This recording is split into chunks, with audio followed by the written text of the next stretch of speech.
You guys, I want to welcome everybody that's online. Glad you're here. Want to welcome those of you who are in various parts of the Long Point building. We're glad that you're a part too. And I want to welcome offsite campuses, especially the Irmo campus. You say, why Irmo? Well, last night there were several ladies that were here from Irmo. They came for a beach weekend and came to church, and I asked if their husbands stayed home. They said yes, but they will be at church this morning. So I'm glad, and I'm glad you guys are there. And they wanted you to know that the house needs to be cleaned and the kids need to be ready for school tomorrow, okay? So that's all I'm going to say about that. You know, I love the roll-in that played just before I came out about missions outreach here. I love how you guys serve. You guys serve, you give, build wells, surgeries. My goodness, how do we do that many surgeries? Just good stuff. And this week I was met with leaders at AME, Emmanuel AME Church downtown, the one where the tragedy happened. And the women here have served thousands of meals over the last little bit, just served your way into people's hearts. And I want to say, yay God, it's great to be a part of that. And then when you give, a portion of your money goes to plant churches, because that's part of what we do too. We have a church planting organization that we call the Association of Related Churches, ARC. And this is a brand new church planting season. There's seasons that are better for church planting. We're starting in the fall season, and we're planting 2 brand new churches this week, life-giving churches in Kennesaw, Georgia, and New Albany, Indiana. If you know anybody that lives there, tell them about it. Let's give it up for them. I'm excited about that. And we're going to plant, get this, 50 churches this fall. 50 churches. And then we'll do 100 by the time the full year is done. And I get excited about that. It's because you guys give and you guys care about more than just right here. We care about the world. So let me ask you a question. When is the last time, I want you to bring it to mind. When is the last time that you made a tough leadership decision? Do you remember that? It's a decision that it was hard to make. You lost some sleep on it. It impacted other people's lives, and they may have thought for the negative. One of those decisions that you really would rather somebody else make. Do you remember that? Remember making one of those? I went on Facebook this week to ask my friends to kind of help me a little bit, and boy, I tell you what, I just got tons of responses. And most of them could be categorized into kind of 2 areas. One is the releasing, firing, whatever you want to call it, of an employee. And all kinds of stories. You know, sometimes it's somebody that isn't performing well, or sometimes it's not performance issue, it's an economics issue, companies downsizing, and you had to make the call. And it's tough. Sometimes when it's a friend, and even tougher, a couple of people said, you know, when we felt like it was unjustified, and yet we were the one that had to make the call. Tough leadership decision. The other category was toxic people in your life. You know, people said it had a boyfriend, girlfriend, had just friends, co-workers, whatever. Had to make a tough leadership call. They didn't understand it. It was hard, but I had to make it. And we all make those kind of calls at some point in our life. In our business, if you have a business, in the church, we have to. As parents, my goodness, there are all kind of tough leadership calls as parents. It starts when they're, little, small, and the first time somebody asks them over for a sleepover, and you don't know the parents. Kid might be fine, but you haven't met the parents, and the parents are probably great, but you've got to make this decision. Little guy or girl says, want to do it, and you say, no, we can't because we don't know them. They don't understand. You understand that it probably would be fine, but if it wasn't fine, it would be life-altering. And so you got to make that call. Or how about when you got kids and the first time they say, everybody else does it, why can't we? You know that one, okay? And you've got to make a tough call. And you say, we don't. And it's hard, but you don't put it up for a vote, you make a call. Remember that? A couple of people said to me that the tough leadership call as a parent was when they refused to bail a child out of jail, and how tough that was. I can only imagine. I'm not saying everybody ought to do that. In fact, in all tough leadership decisions, there's no one size fits all. We we get God on what our role is, but what a tough leadership decision that must be. And if you lead anything, there will be times that you're going to have to make a tough call that's clouded by uncertainty. You ever been there? You wish, man, I wish I knew beyond not just a shadow of a doubt, but I wish it was ironclad. And there are times you have to make decisions when you're a leader. You don't know. You're just doing the very best that you can. Sometimes there's pain involved, and usually there's risk. Now, not every decision that a leader makes is tough. Somebody came to me the other day at Starbucks and just said some nice things, and I was very, grateful, flattered, whatever. But they said, you have a tough job. And I get told that a lot. And I think, oh, not really so much. I mean, it's not rocket science, Most of the time, it's not that bad. In fact, somebody the other day asked me about the Ark from somewhere, magazine editor or something, I don't know what it was, and they said, what is it about the Ark? The Ark plants, we're planting 100 churches this year, 500 and some so far, and a 93% success rate, which we judge by 5 years later is the church still in existence and growing, and it's unheard of. It's unheard, but that's what our success rate is, and plus because of good training and good finances and picking the right people. And some of the largest churches in America were planted through the Ark. And so they're asking me, why? What is it? And I said, well, go online. I mean, we've got 8 or 9 value teachings on there. And he said, I've seen all that. I want you to just give me gut level. What's the secret sauce? I thought, I don't know what the secret sauce is, but I had to think of it, It was a good exercise for me. And so I said, here it is, 2 things. And this is my mantra now. I believe if you'll do these 2 things, you can build a church, you can build a business, and you can probably build a great family. 2 things. Treat other people like you want to be treated. Oh, hey, that's original, isn't it? Yeah. And the second one is this: don't do stupid things. Okay, those 2 things. That's it. How many of you agree with that? I mean, when we have a pastor that doesn't function like we think it should, it's probably either they don't treat people the way that they would like to be treated. Because if you're ever in doubt, in the church, we're family. So how would you treat family? Not a dysfunctional. We are dysfunctional. But how would you treat functional family? That's the way it is. Or it's they do stupid things. And when you have somebody that doesn't treat people the right way and does stupid stuff, you're a disaster. Okay, that's just kind of how it is. And here's what I think about business. I think 95% of the CEOs of any company, Apple, Boeing, whatever you want, any company, 95% of the decisions that a CEO makes could be made by a reasonably intelligent high school graduate. It's just common sense stuff. But they don't pay CEOs for the 95%. They pay them for the 5%. And the 5% are the tough leadership decisions.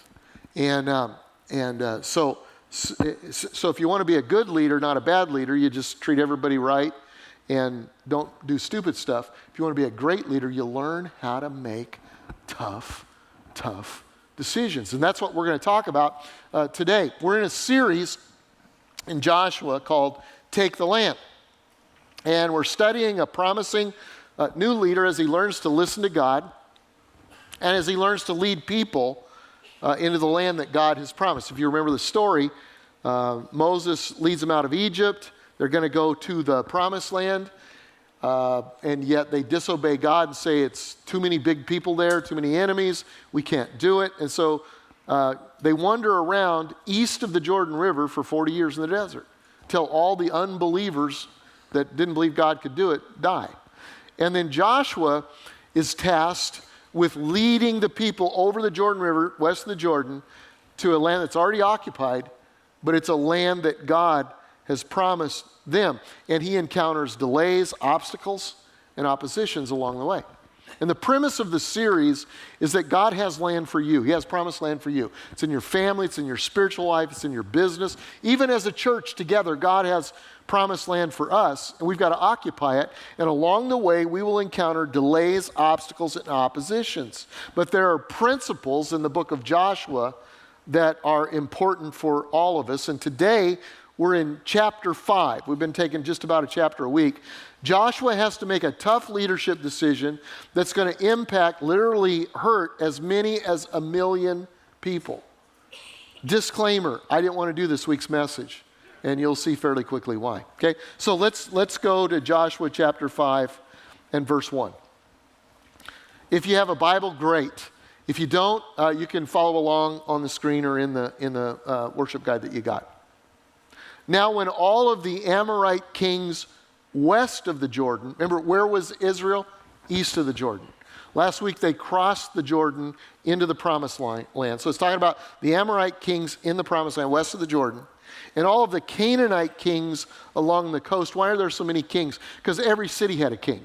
Okay, they're city kingdoms. Some of these kingdoms are huge. They just excavated the other day and found the city Gath that Goliath was from. And they said, this thing is monster. It's huge. These are powerful, powerful kingdoms. And it said they had heard how the Lord had dried up the Jordan before the Israelites until they had crossed over. And their hearts melted in fear, and they no longer had the courage to face the Israelite people. And so, very powerful people. But God is dealing with the enemies, and Israel doesn't even know it. Now, they know a little bit because they sent spies to Jericho, and there was a prostitute there that said, in Jericho, we're pretty afraid of you guys because we have seen what has happened. And that's even before they crossed the Jordan River. But they don't know that all these huge kingdoms are afraid of them. They just know that they're supposed to go and take the land. But God's at work already, dealing with the enemies. They don't even know it. You know what? The land that God is giving you has enemies in it. It's got giants. There are giants in your land. I'd love to do a message on that. I'm writing a whole book right now about Caleb and how he took a mountain and the giants that he had to face. We'll talk about that later. But there are giants in your land, and God is already at work on them.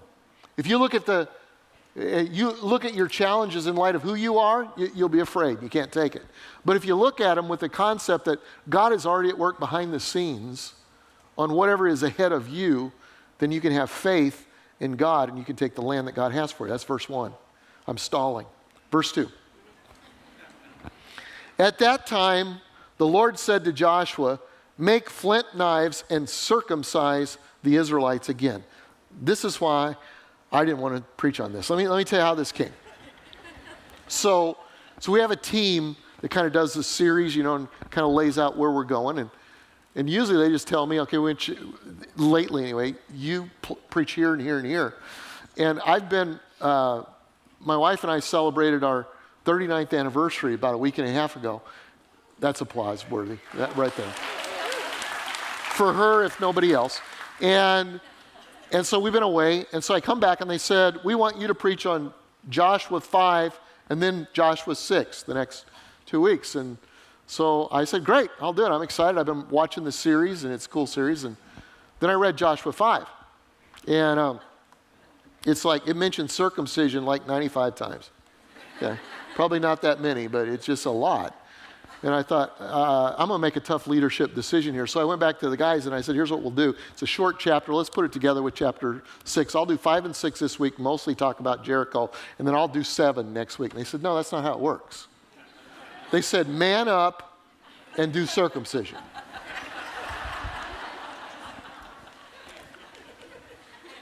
So here's what we're going to do. I know that spiritually I can spiritualize it. Circumcision is, in the New Testament, it's what? It's baptism, because it's the identifying with God, identifying with Christ. And they also do the Passover. And the Passover in the New Testament is communion. And we take communion celebrating that Jesus cleansed our sins just like they were cleansed of the sins of Egypt. And I can do all that. But I thought, no, here's what I'm going to do. I'm going to do something I don't do almost ever. I'm just going to do a leadership talk this week. I'm going to channel my inner John Maxwell, okay? And I'm going to do a leadership talk about a tough leadership decision that Joshua makes. Does that make sense? And it just wimps out a little bit on the whole deal, but let's read the scriptures. Okay, let's go. If you think that you've got a tough leadership challenge, think about Joshua. He's got to convince 600,000 fighting men between probably ages of 25 and 40, plus every boy over the age of 8 days and their mama, that he has heard from God. We're going to take a flint knife and we're going to circumcise everybody, and this is a good idea. And they are just inside of enemy lines. They've just come over the water. They don't know everybody's afraid of them. They're going to be, let's just say, vulnerable for a few days. And this is a great idea. Let's incapacitate everybody and let's read. Okay, so it says, so Joshua made flint knives. Why flint knives? They had metal knives. Maybe they didn't have enough. So he went to Walmart. I've got plastic knives. That's all I could come up with. I don't have flint. And they had a circumcision party. I don't know what they did. But anyway, they did it. And circumcised the Israelites at somewhere. And now this is why he did so. I'm glad it says this is why. It says all those who came out of Egypt, all the men of military age, died in the wilderness on the way after leaving Egypt. All the people that came out had been circumcised, but all the people born in the wilderness during the journey from Egypt had not. And the Israelites had moved on in the wilderness 40 years until all the men who were of military age when they left Egypt had died, since they had not obeyed the Lord. For the Lord sworn to them that they would not see the land he had solemnly promised their ancestors to give to us, a land flowing with milk and honey. So he raised up their sons in their place, and these were the ones that Joshua circumcised. And they were still uncircumcised because they had not been circumcised. I mean, how many times can you use the word in like one sentence on the way? And after the whole nation had been circumcised, there we go again, they remained there in the camp until they were healed. Good idea. And then the Lord said to Joshua, today I have rolled away the approach of Egypt from you. So the place has been called Gilgal to this day. What's Gilgal mean? It means to roll. And so it's a memorial, like Josh talked about last week. It's a place that they would remember that God rolled away their sin, and now they're ready to roll into the promised land. So I want to talk to you about tough leadership calls. This is a tough one for Joshua. How do you make it? We'll talk about that. And just a few observations about leadership calls. They have several things in common. Number one, they always demand a risk. They always demand a risk. My friend John Maxwell says, if it's easy or comfortable, then it's not a tough call. Would you agree with that? If it's easy or comfortable, just a call. It's the 95%. If it's not, it demands a risk, it's that 5%. Leaders have to be willing to do things that others are unwilling to do. That's part of leadership. Another one of my friends, Larry Osborne, says this: the most striking thing about highly effective leaders is how little they have in common. What one swears by, another warns against. But one trait stands out. Effective leaders are willing to take a risk. Joshua takes a risk. This is his first leadership decision in the new land. How do you know that's important? We got to get a win here. We got to get a win. First leadership decision in the new land, he takes a risk. There's the vulnerability of the enemy attacking. There's the risk of looking foolish for his faith. Did God really say that? There's the risk of popular outcry, which we'll talk about in just a minute. But if you're not willing to take a risk, then you probably ought not to be a leader, because you can't make forward progress. See, God said, take the land. You can't take anything without there being risk involved. It involves risk, okay? Can't play it safe and go forward at the same time. Second thing about tough calls, always demand a risk. Secondly, they will be second-guessed and criticized. If you make a tough call, there are going to be people that don't agree. How do you think everybody agreed with Joshua's decision? No. He announces, we're going to circumcise all the guys, party tomorrow. Some 25-year-old guy has no clue. I love Joshua. He's awesome. What's circumcision? I hate Joshua. No! There are going to be people that disagree, okay? You'll never make a tough call and have unanimous support for your decision. If that's what you're waiting on, not going to happen. Never happened here. I get asked a lot about multi-site. We had an English pastor visiting last night. He's in the campuses today. Took me to dinner last night. I want to talk about multi-site. I talk about multi-site all the time because we were one of the earlier leaders. What is multi-site? That's where you have church in more than one location, and in the other locations, they're watching me live through a video screen right now. And let me tell you, in the early days of doing that, I never had anybody come to me and say, gee, Pastor Greg, that sounds like a great idea. Nobody. Today, I'll get asked this question all the time. How'd you get full buy-in for multi-site? I said, full buy-in? It wasn't even close. My own brother told me, that's the stupidest idea I have ever had in my life. And then he goes and writes a book on it, and it's famous all over the world, which still upsets me. Okay? Still, to this day. So it wasn't even close. Listen. It's still not even close. There are some of you, this is your decision. I'm not condemning you, but I just want to bring it out in the light for what it is. There are some of you that live real close to a campus that we have, that you drive past that campus, sit your body right in this chair because I gotta have it live. Okay? No buy-in. If we were to take a vote on it, it probably wouldn't pass today. But we've got 15, 20, sometimes 25,000 people without ever having built a bigger building. As a result, we made a tough call. It happens. Other response time. At the end of our service, we will have response time. There are hundreds of churches that are doing that now. And we didn't have 100% buy-in. We didn't have close to 100%. I remember the first time we did response time. We're at the end of the service. You go to the cross, candles, communion, prayer team, all that. People used to ask me, why don't you have a altar call? You need to have everybody eyes closed, hands raised, sing just as I am, come down to the front, all that kind of stuff. Because I've never been good at that. I used to give altar calls, nobody would come. I would say, anybody need to get healed? No, we're fine, we're good. The only decent altar call I ever had was when I said, everybody hates cats, will you come down front? Come on, just chill. Get a sense of humor, okay, chill.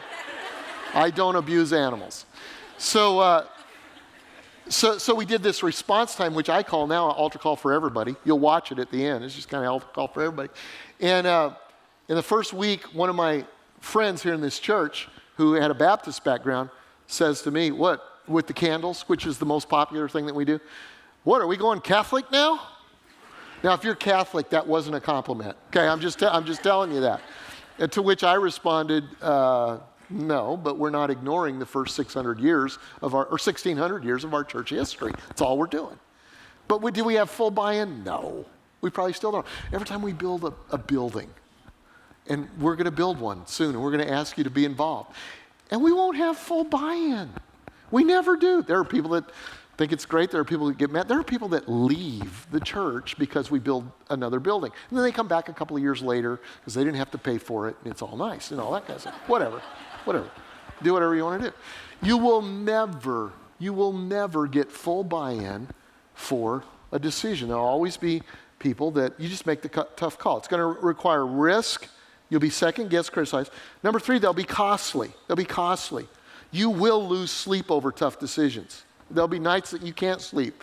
There will be let me just say this, though.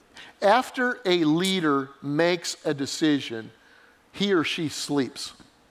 You make it, you move on. Regret is a one-way street, okay? Make the decision. If you're not sleeping over a decision that you've already made, move on. Ask God, I did the best that I possibly could. Move on. Just a little something for you. But you will lose sleep in the process. It may cost you finances and perhaps even sever relationships as a consequence of it, because tough leadership calls are fun to read about, but they are seldom enjoyable to experience. So they're tough. But here's the 4th thing. They lead to leadership breakthroughs. If made correctly, a tough call will lead to a breakthrough that lifts your leadership to a new level. We'll see that with Joshua as we go on. And by the way, if everything's going well, the people don't need you.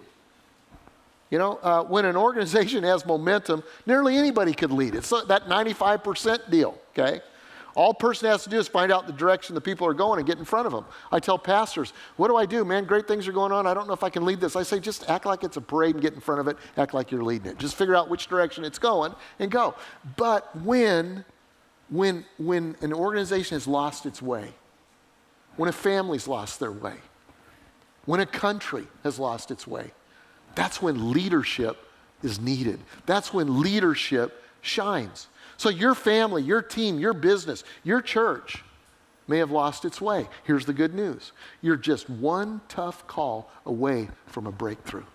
One tough call away. I wish I could take time to tell all the times that happened here. One tough call from a breakthrough. So if that's true, how do you make a tough leadership call? Let's take a look. I want to give you some do's and don'ts with the remainder of our time making a tough call. Number one, don't put it off, but do be wise about timing. Have you ever been tempted to put off a really hard decision? Anybody here? Okay, the rest of you are liars. Okay? Yeah, we all do, almost all of us. This is my toughest gig, is doing it timely. I'll say, this can wait. Let's just cross that bridge when we come to it. This is such a tough call. I really need more time to pray about it. Prayer is good, but after you get done praying, you got to get up and make a decision. Okay? This is a lose-lose situation. Somebody's going to get hurt either way. We may as well put it off as long as we can. All those sound great. Here's the deal. You can trick yourself into thinking that you can wait, but a cloud of worry is going to follow you as long as you don't make the call. Some of you know what that's like. There's a cloud of worry. You're just thinking about it. Just make the call. Make the call. Joshua didn't put off the tough call. He had to know it wasn't going to be popular. He had to know it was going to be painful, but he acted very quickly. Two things help him to make the wise call. Number one, he had credibility. If you don't have credibility, there's nobody going to follow you. Leaders must protect their credibility. Joshua had been a servant to Moses. They'd watched him. He served Moses. He didn't usurp authority. He served a long time. And now he's led them through the Jordan River. You need some wins. And he has a win, and then he makes a tough call right after a win, which is the second principle, is this, is that there was a changing landscape. There was a changing landscape. That helped him make the call. It's easier to make a call when there's disruption around. We're brand new. This is a new day. We're in the promised land. He's got a win, and he makes the decision. So here's the question. Is there a tough leadership call that you've been putting off? Is there? See, the truth is, when you delay the right decision because it's a hard decision, you create a breeding ground for the problem to grow. So don't do that. Don't do that. Make the decision. Here's the second one. Don't put it to a vote, but do seek consensus. Now, I'm not saying don't ever vote on anything, and sometimes the bylaws say, and we vote in our country, and that's great. But there are times when you've got to make a tough leadership decision, and rather than make it, you want to give it away and let somebody else kind of vote and make the decision so that you won't look like the bad guy because you're afraid you'll offend people. Here's the truth. If you try to please people or pacify critics, you're going to lose. You're going to lose. It never works. Good leaders make decisions after weighing the evidence in light of their vision, their values. What's the best thing for our family? What's the best thing for our business? What's the best thing for our team or our church, whatever it happens to be? Now, it doesn't mean that you don't try to gain consensus. You know, I'm afraid somebody will go away from this message, especially men, go home and say, bless God, I'm the head of our family. If you have to say that, you're in trouble. I'm just saying, you're just in trouble. And go home and try to dictate what goes on. You will have an insurrection, okay? So good leaders also gain consensus. This is something I learned from John Maxwell a long time ago. If you have the meeting before the meeting, you won't have to have the meeting after the meeting. Do you understand what I'm saying? If you just come into a family or a business group or whatever, and you announce, hey, this is what's going to happen, and it's going to change everything for everybody, you've immediately ticked off almost everybody. In fact, anytime you announce change, there are 65% of the people in your organization, family, or whatever it happens to be that are opposed to it because they don't like change. That's why at Seacoast, we never announce change. We don't change anything. We just tweak stuff, okay? That's all we do, just tweak stuff. But you have a meeting before the meeting. If you have the meeting before the meeting, you won't have to have the meeting after the meeting. I don't know what Joshua did, but if he was a wise leader, which I think he was, he probably did this. He probably, when he heard God, he probably grabbed 4 or 5 of his close buddies and said, this is what I'm hearing. Can you help me with this whole process? And then he probably grabbed a group of influencers. And he said, can you help me with this? And maybe he says to, the head of the tribe of Benjamin, there's a guy in your tribe, very charismatic leader. I've watched him as I served Moses. And every time Moses would do something, this guy would oppose it. And he's so charismatic, he'd have a whole group of people that would rally around his thought process. Could you do this? Could you get coffee with him? If I have to have coffee with him, I'll do it, whatever. But let's get some consensus here so that when he stood up in front of the people, there were very few surprises. At Seacoast, when we do make change, I want very few. We leak everything because I want very few surprises. We want to talk to the people that it impacts. Do we violate that? Sure we do, because we're not very smart sometimes. But we try to do that. And as a leader, you gain consensus. So is there a tough call that you're putting to a vote? You just need to make it. Bigger question, are you doing the tough work of gaining consensus, or are you just alienating the leaders around you? Great leaders don't put it off. Great leaders don't put it out. Here's the third thing, is this, so important. If you're going to make a tough leadership decision, don't let fear stop you, but do find your courage in the presence of the Lord. It's one thing just to say, don't be afraid. None of us want to be afraid, but we are afraid from time to time. Where do you get courage? You get it in the presence of the Lord. Because tough leadership decisions aren't for cowards. They're tough, they're hard. I got an email recently from a guy who wanted to share his story. I got permission to share it. And he started going to a church. It was a church situation. Church politics are hard sometimes. And he started going to a church. Pastor invited him. Pastor became his mentor and then became his close friend. And then the pastor asked him to be on the elder board, and so he sat on the elder board where decisions were made in that particular denomination in church. Over the years, finally after a long period of time, the pastor had an inappropriate relationship with a female in the congregation. And this guy that's writing me the note said, I had to make the toughest leadership call I've ever made in my life. We gathered the elders, and I had to go to him and say, you can't be the pastor here anymore. After 20 plus years of leadership, you've disqualified yourself. He said, it was tough. It was hard. So I had to do it. But he said, I didn't realize it would not be the hardest decision, nor cost me the most.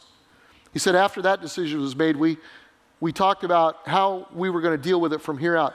How do we take care of the family, both families? Do we take care of the pastor's family? And what about severance and all that? And some of the elders were hardline. I mean, he blew it. He doesn't deserve anything. I don't care how long he's been here, how much good he's done.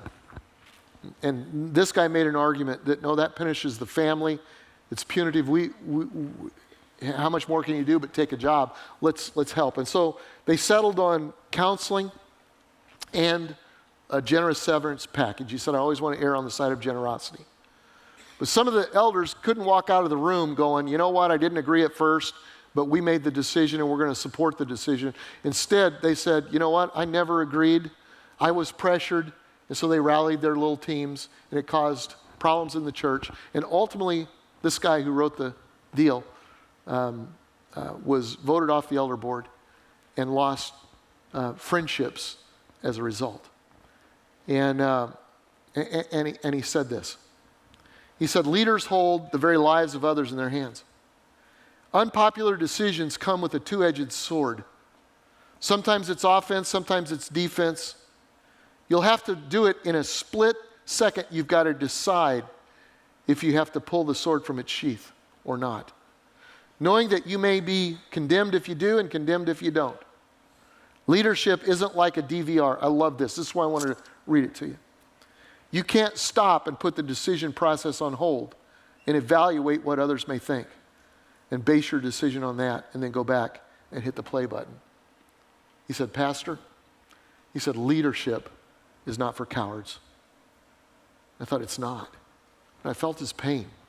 I thought, where do you get the courage to make this decision? Where did Joshua get the courage to make the tough call? First call he has to make, tough call. Well, in Joshua chapter 1, 4 times God says to him, be strong and courageous. You don't have to be particularly strong or courageous on 95% of the decisions that you make. It's on the 5% that count. You need strength and courage, and this is one of those. Be strong and courageous, Joshua.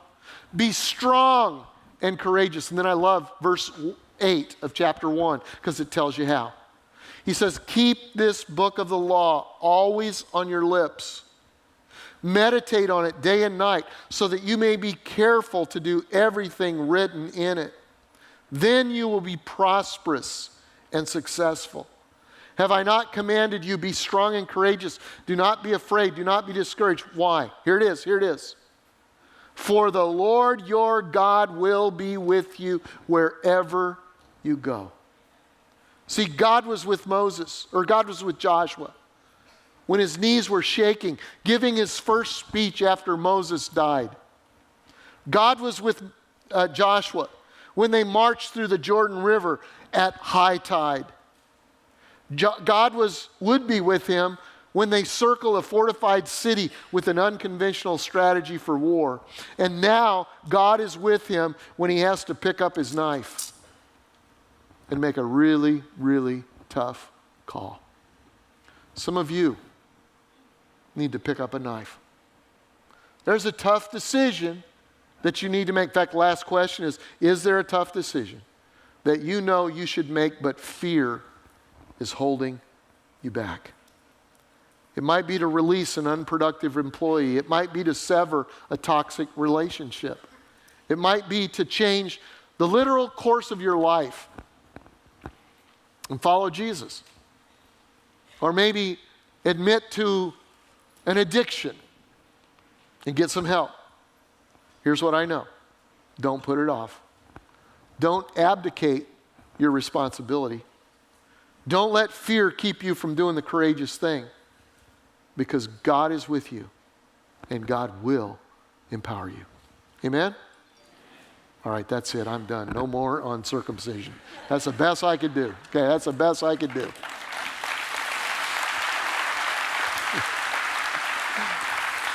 Is that kind of like dropping the mic and walking off? I don't know what that is.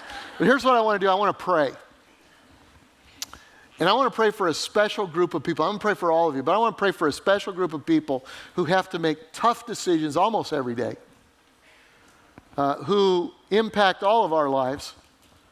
They're teachers, they're educators, principals, homeschool moms, dads, and school starts right away, or maybe it's already started. And we want you to know we love you, we care for you, and I want you to know this message applies to you. And we want to pray for your tough decisions. So if you're a teacher, educator of any kind, or I'm going to throw in one more group. If you're a parent and your child's going to school for the very first time, maybe in a new grade or whatever, would you stand here and at the campuses? We want to pray for you. Just go ahead, stand up, and we're going to pray for you. We're going to appreciate you too. We're going to appreciate what you guys do. We are thankful. We are thankful. We are thankful. Go ahead. Up, stand up. We're not done. Making a tough leadership decision here. I know you don't want to be pointed out, but you do want to be prayed for, right? And so here's what I want to do. I want to pray for you here and at the campuses. And if you're on the seats, I want you to just kind of stretch your hand forward, maybe even touch the shoulder of somebody next to you that's standing. And I want you to pray as if it depended on you. Will you do that? Because these are the people teaching your kids, your grandkids, your friends. And they need God's help and they need courage. Let's pray. Father, I thank you for our teachers and educators, moms and dads, people who are on the front lines of imparting wisdom and truth into our children, our grandchildren. God, I pray that your wisdom would come. I pray that your courage would come. I pray that your kingdom would come and your will would be done. God, in the 5%, in just those few decisions that they'll have this year where it's going to require incredible courage. I pray that they wouldn't be afraid of them ahead of time, but they would know that you will walk through it with them. God, I pray that they would be like Joshua and they would ingest your word, that they would meditate on your word, that your word would be on their lips, that this would be the most prosperous and successful year that they've had. God, we're going to believe you for that. We thank you. In Jesus' name we pray. Amen.